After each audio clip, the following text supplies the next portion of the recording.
Good afternoon, Bluebeamers. My name is Troy DeGroot with Chapter 2, and I'm excited to partner with the team at Brighter Graphics to deliver world-class Bluebeam training and customization services so you can get the most out of your Bluebeam investment. This time around, I'm going to be showing you several of the tips and tricks I've accumulated over the last several years teaching and customizing Bluebeam Revu. Next is the control key. A couple different things here.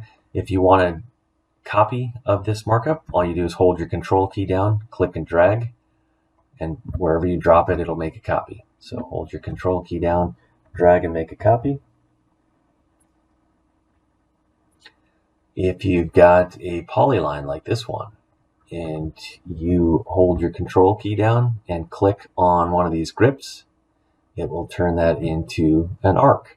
So you can adjust what that looks like. And then we talked about Control G and Control Shift G to group and ungroup markups.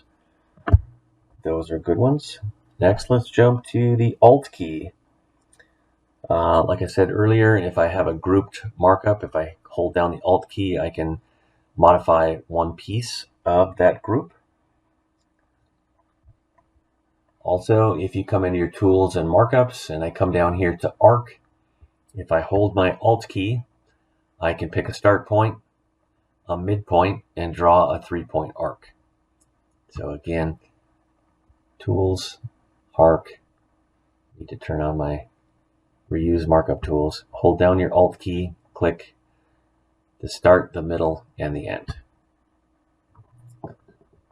And then with the tools, with the circle tool, ellipse, if you hold your Alt key there, it'll give you a circle off the radius. So that's my favorite circle button. Anytime you're drawing any sort of line or measurement or anything like that, if I come in here, let's go with the polyline. It wants to go freehand. If you hold your Shift key, it will lock in on the 45s and help you to draw those. So you can draw, keeping it on the 45s. As soon as you let go, it's freehand again. Some other Shift keys on this polyline here. If I want to add or remove grips, I hold my Shift key down. If I click on that grip, it's going to remove it. If I click on a line segment, it's going to add a grip, so I can move that. I can also right-click on a line segment and convert to arc, and it will give me an arc on that line. On a call-out markup, like this one here, I can add leaders to that. If I hold my Shift key down, all I do is click on this elbow, and I can draw another leader in there. Point to as many things as I want to.